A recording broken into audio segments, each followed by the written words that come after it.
新的政府特别上任，真侪教育团体、家长团体今仔日就召开记者会，提出包括爱推动教师证制度的改革、甲对升学主义的检讨等等，真侪项政策的建议。因啊，民进党的立委陈培如嘛呼吁未来的教育部，爱针对着教材、教学方式、甲经费来支持无语的教育。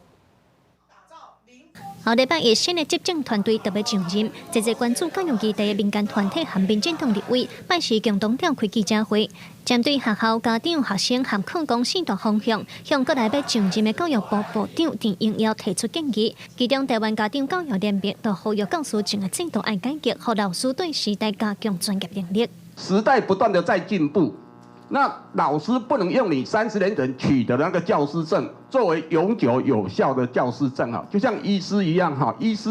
他每6年他就要去换证一次，就让老师可以跟这个时代的进步而随时增加自己的专业能力。 大家民嘛希望老师会当有更较宽的眼界，因也建议教育部推动小型的科学论调，增加环境的刺激。另外，人本教育基金会嘛针对教育部提出批评，指出自108课纲施行以来，所要无法度改变普遍的升学主义观念。 有没有办法从我们的教学改革上跟提升上，让我们可以突破升学主义，而不要只想着什么考试领导教学，让我们